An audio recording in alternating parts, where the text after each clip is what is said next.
What's up, guys? Koma here. Today we're going to be covering how to set up game modes in Splitgate lab or map creator. I have set up a little demonstration thing, as you can see on the screen. So we'll have a blue, a red, and we'll have a green side of sorts. And then we'll have the white as neutral. So what's going to be happening here is I'm going to go through all the different game modes one by one and tell you how to make sure you're set up correctly for play, and then what the minimum requirements are. So first of all, starting off with Team Deathmatch and Takedown, you only need two things. So if you go under Catalog, go under Assets, under Gameplay, and go Objects, you want to grab a player start. So what a player start is just a simple player respawn. Under Tools, you'll notice you have a team ID and a few other things here, but the main things we're wanting is to change the team respawn to 0 for alpha, and make sure your spawn type is set to initial and respawn. This is very important because the spawn type of initial and respawn makes sure that you can at least playtest these matches. So now we can duplicate this spawn, and we can drag it over to red here, and then we can instead set the team ID to 1. So this will set up Bravo team. So Alpha and Bravo team are your two major teams that you want. Now, if you're setting up a third team, so for example, my third team here is green, you want to set it to 2, and that will be Charlie. So, and there's tons more teams that you can set up if you want to. But as of right now, we're not bothering with the rest of the spawns, although we'll be touching back on Charlie here soon. And again, TDM and Takedown share the exact same settings, pretty much. You only need spawns.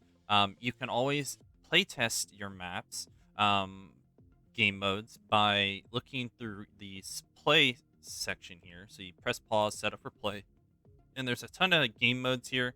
As you can see, some aren't, invalid. If your map can't support a game mode, you cannot play it in customs. So make sure that you're always double checking the mode is correctly set up through this menu. But you can see we can now playtest FF18 Deathmatch, Graffiti, Gun Game, Hardcore Team Deathmatch, and a bunch of other simple game modes. So going into our game modes here, our first thing we have is Domination. Now, Domination can be somewhat confusing, so I'm going to take this one thing at a time.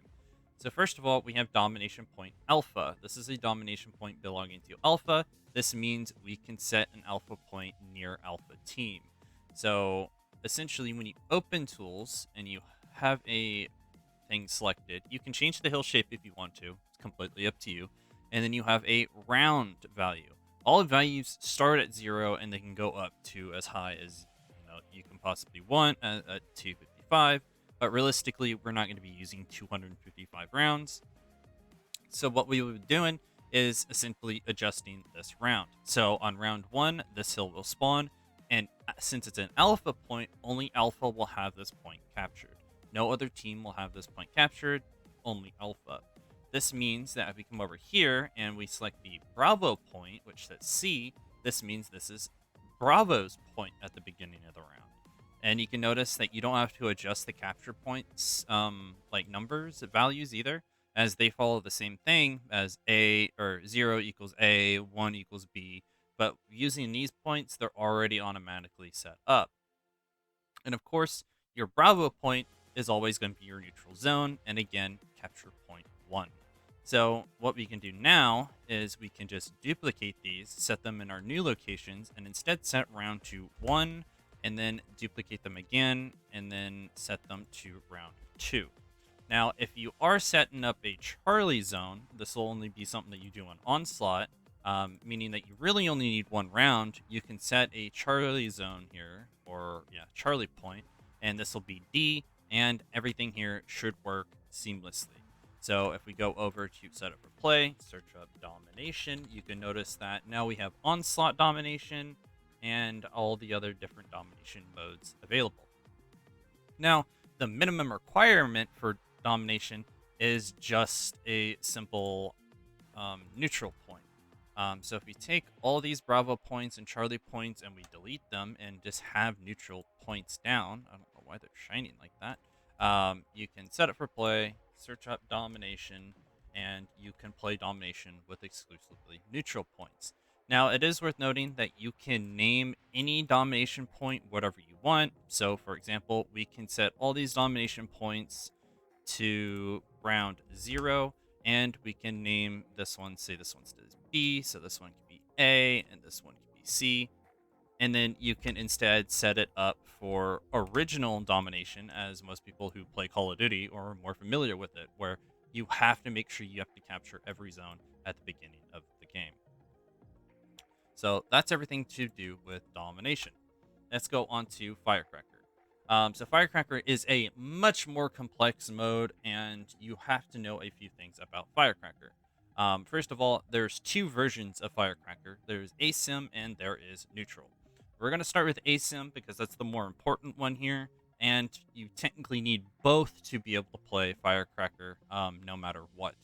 So we're going to start off with Firecracker, and we will be working with Firecracker Asym boxes. So these will be placed near Bravo at all times. This is because Bravo team will always be the defending side. So when the round flips on Firecracker, Alpha would then become Bravo, and Bravo would then become Alpha, because Alpha is actually going to be the team that attacks. So they will always have easy access to the Firecracker. Now, these Firecracker boxes have the same index label as the domination points. So, for example, this one will be 0 at A, and this one will be 1 at B. And this essentially means that Asym Firecracker is already done. It's already set up. Now, if I go and test it now, and I type in Firecracker, you'll notice, well, I actually can't play it. This is because when we go into Firecracker, you'll notice that there's also a second Firecracker. This is Neutral Firecracker. So what we're going to do here is set up a Firecracker box at Bravo and make sure we're setting it to 1 for Bravo, and then we can duplicate it, and then we can set it up here for Alpha, so 0. And then finally, we need our Neutral Firecracker spawn. So there we go. Now we're all set up for Neutral Firecracker, and you might be asking, Koma, why did you set up Neutral Firecracker? Well, this is because Firecracker actually uses Neutral Firecracker as a tiebreaker. It is 1 life typically, so if you ever end up in a tiebreaker Firecracker match, it goes from attack and defend to basically both at the same time for both teams. So you have to plant it at your enemy base. It's almost like classic Halo assault. And then if we type in Firecracker now, you'll notice that we have Chaos Firecracker, Firecracker, Neutral, Hardcore, and Showdown, which is the 1 life. So that's everything to do with Firecracker. All right, going over to Hotzone. Hotzone is a bit more of a complex mode, but I'll try to keep it as simple as possible. First of all, we have alpha points. Alpha points we will be talking about in a moment. And of course, because we have alpha, we also have Bravo points. Now, it is also worth noting we have a neutral point. But what does it all mean?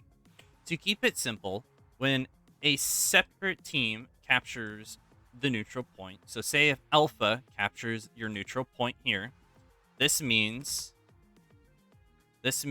that the point will actually rotate to Bravo because Alpha captured neutral. But if Bravo captures neutral, then Alpha will be rotated in as well. Now, the difference between something like Domination, where you can assign your rounds specifically to the hills, Hotzone doesn't do that. So what will happen with Hotzone is that when you set up hills, because we start out with a neutral point at all times in every game start, it will select one random neutral point when the game starts.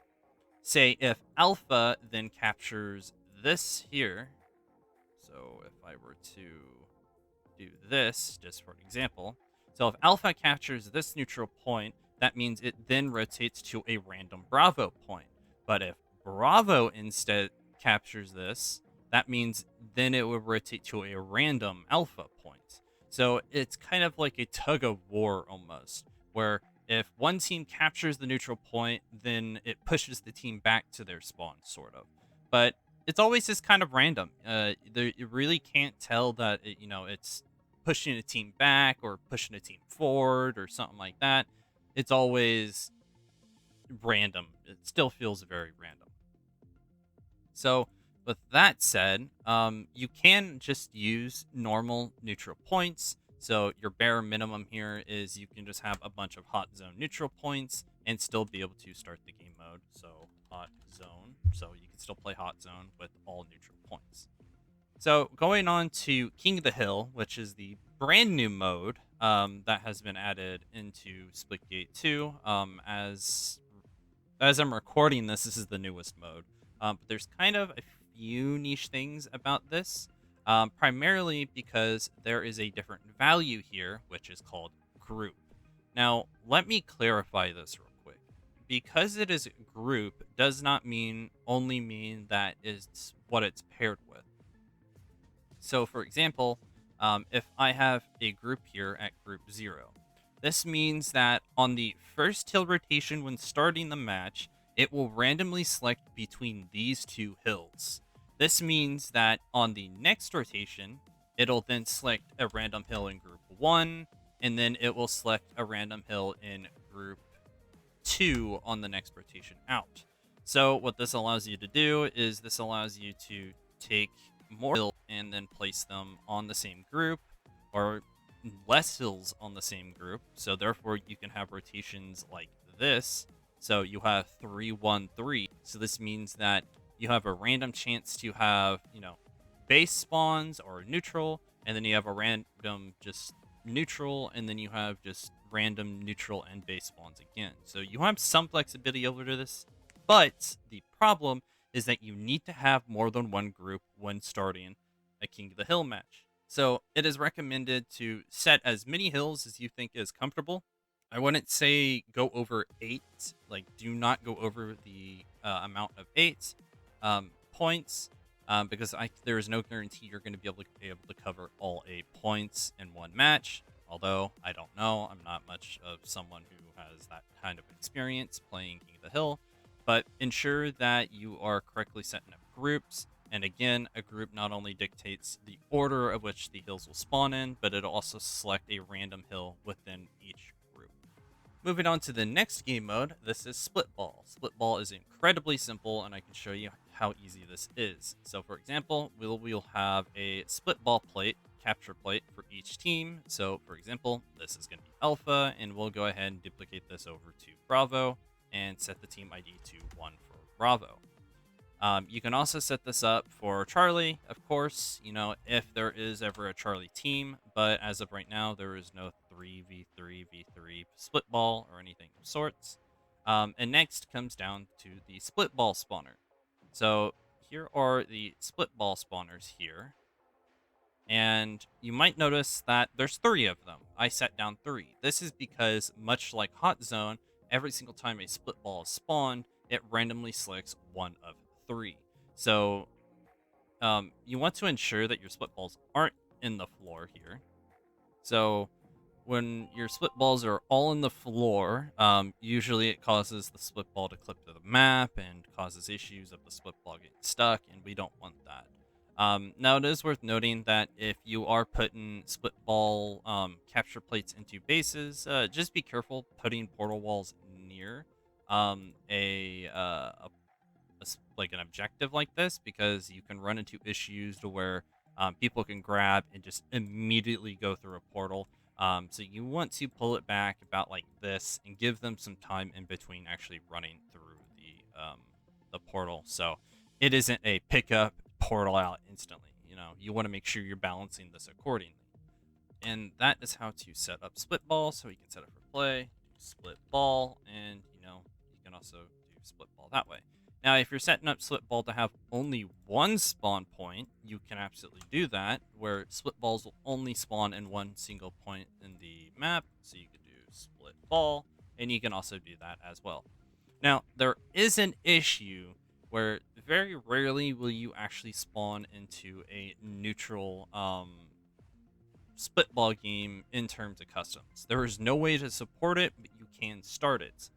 We have no clue whenever we can start this, but if you have a neutral um, area here and you delete these, you should be able to start it with neutral spawns. Unfortunately, you really can't do anything in the game mode. It's more or less just kind of bugged. So if we play test it, you'll notice the objective isn't there to capture the split ball, but the split ball will spawn. So this is currently an issue, but just keep in mind if something doesn't spawn when you start a game, make sure nothing is set to neutral.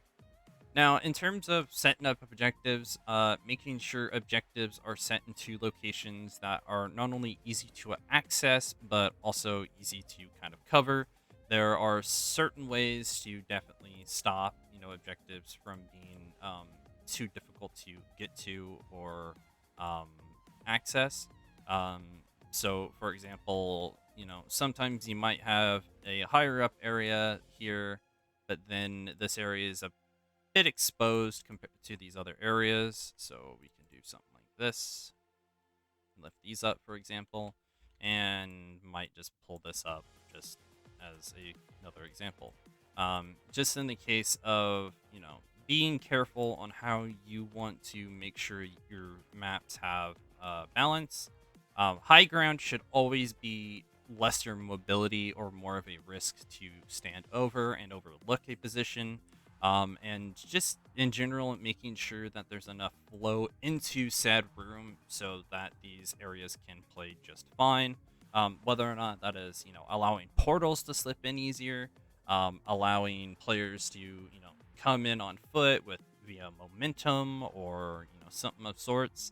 There's a lot of ways to balance hills, and if hills are too strong, I would recommend trying to adjust a lot of these positions of portals and making portals bigger so you can access them easier via, just portals through doorways and the whole 9 yards. But overall, that is generally how objectives work in this game. I don't think I forgot anything. I'm not going to cover spawns because if you need spawns and you guys are starting to work on spawns, I'd highly recommend hopping over to Ocom's video where he goes very in depth on spawns, and it'll basically teach you how spawns work, how the priorities work, and essentially how spawns will function going into separate game modes, because different game modes affect spawns in very many ways, and I highly recommend you guys hopping over there to cover a lot of that content. So I hope you guys found this guide useful. If you ever have more questions, you can always ask in the comments. I always try to reply to as many comments as I can until the video gets too old anyway. And yeah, I hope you guys found it informative. Like, share, subscribe, ring the bell if you want to come back, and I will talk to you guys next time. Adios.